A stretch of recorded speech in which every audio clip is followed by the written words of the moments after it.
한 4cm 정도 되는 원을 이렇게 보형물이 이렇게 통과하게 됩니다.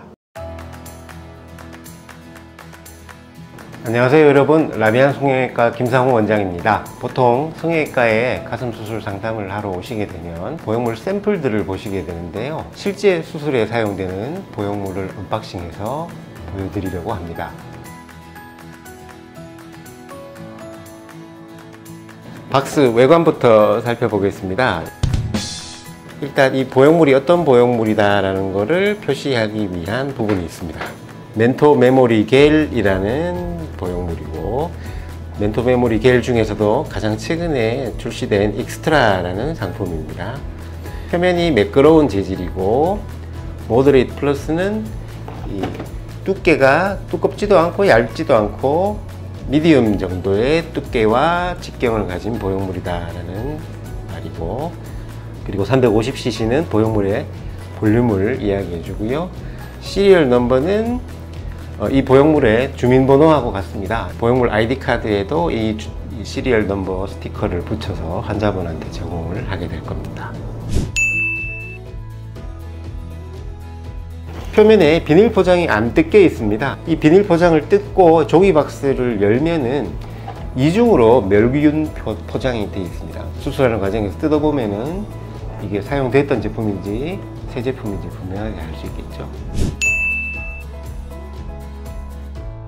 보형물을 사용하고 난 다음에 빈 박스도 환자분이 가지고 가실 수 있도록 해드릴 수 있습니다. 실제 중요한 정보, 시리얼 넘버나 이런 것들이 그 보형물 ID 카드에 다 기재가 돼서 환자분한테 제공이 될 거기 때문에 박스를 가지고 가시는 거는 큰 의미가 없을 것 같고요. 실제로 이걸 달라고 요구하시는 분도 거의 못 본 것 같습니다. 하면은 좋을까요? 어떤 보형물이 좋을까요? 최근에 제일 많이 사용되고 있는 보형물 종류들입니다. 이제 네. 벨라젤이라는 보형물, 모티바라는 보형물, 그리고 멘토라는 회사에서 만든 최근에 새로 나온 라인업인데요, 멘토 익스트라라는 보형물입니다. 특별히 헬메님이 오셨기 때문에 네. 실제 수술에 사용되는 멘토 익스트라 보형물을 언박싱해서 한번. 근데 박스가 그거 같다, 선물 박스 같다, 그죠? 뜯어도 돼요? 네. 이거 뜯어도 돼요? 뜨면? 네, 뜯어도 됩니다. 통을 열어보겠습니다. 네, 이거는 환자분한테 제공하게 되는 이제 보형물 ID 카드입니다. 여기 스티커가 이렇게 여러 개가 있는데요. 네. 이런 스티커를 여기다가 떼서 붙여서 이 보형물의 고유 번호를 이렇게 하고, 수술한 날짜, 수술한 의사 선생님, 환자 이름 이렇게 해서 수술에 대한 정보, 보형물에 대한 정보를 환자분이 계속 보관하실 수 있도록 그렇게 해드립니다. 이건 멸균 포장인데요, 이제 이 보형물이 사용될 때만 뜯겨지는 부분입니다. 이중으로 되어 있습니다. 그리고 안에 걸 또 한 번 더 뜯으셔야 됩니다. 네. 꺼낼까요? 네, 꺼내시면 됩니다. 박스에 하나만 있어요? 수술하려면 2개 필요하잖아요. 좌우에 보형물을 다른 사이즈를 넣어야 되는 분들도 꽤 있습니다. 뭐 작은 쪽에 더 큰 걸 넣어 드려야 되거나 뭐 이런 경우가 있겠죠. 그래서 하나씩만 이렇게 만들어져 들어가도록 포장이 되어 있습니다. 그리고 또 이 브랜드는요, 유일하게 미국 식약청, 그러니까 우리가 이제 흔히 FDA라고 부르죠. 네. 미국 FDA의 허가를 얻은 그런 제품입니다. 그만큼 멘토라는 회사는 아주 오래전부터 보형물을 제조를 해왔고 공신력이 있는 브랜드다, 이렇게 보시면 되겠습니다. 지금은 이제 존슨앤존슨이라는 유명한 화장품 만드는 다국적 기업이 이제 이 멘토라는 브랜드를 가지고 있는 그런 상태고요. 네, 오늘 도와주셔서 진짜 감사합니다. 아유, 별 말씀을요. 네. 네.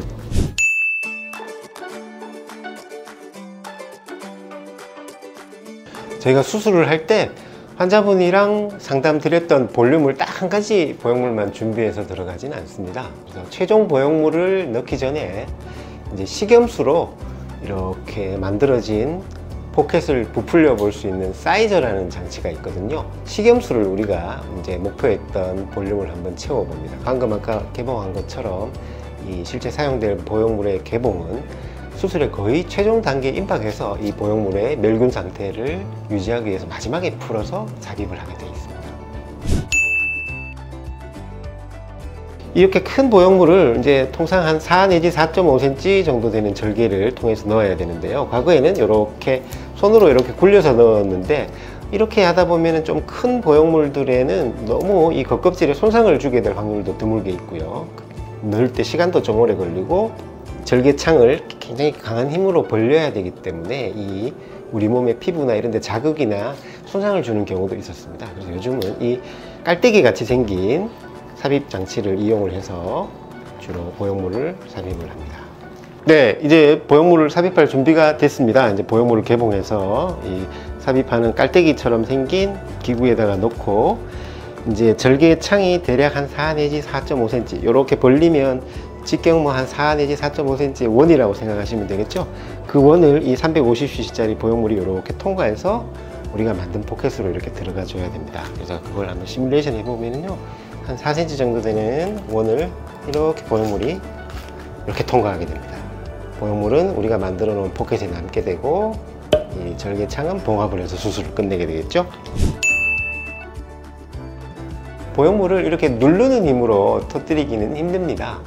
대개 이제 보형물이 문제가 생기는 경우는 보형물의 겉껍질이 시간이 가면서 계속 이렇게 실리면서 마모가 돼서 이렇게 파열이 되는 경우가 대부분입니다. 보형물이 조금 더 느슨하게 채워져 있으면은 이런 보형물이 마모될 만한 부분들이 더 많이 생기기 때문에 지금 멘토 엑스트라처럼 조금 충실하게 채워져 있는 보형물들이 그런 현상을 조금 더 예방하는 효과가 있을 수가 있겠죠.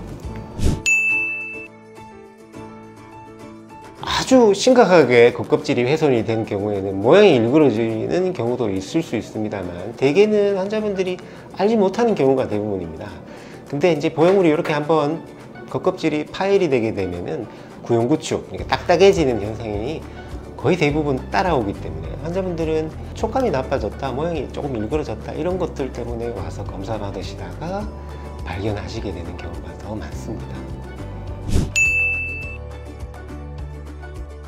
요즘 사용되고 있는 방고형 겔, 우리가 흔히 코젤이라고 알고 있는 점착성 겔들은 이렇게 자기네들끼리 서로 응집이 돼서 이렇게 자기 형체를 유지하고 흩어지지 않도록 되어 있는 재질입니다. 그래서 흘러나가서 이렇게 딴 데 배어 있거나 이렇게 되지는 않는다라고 보시면 됩니다.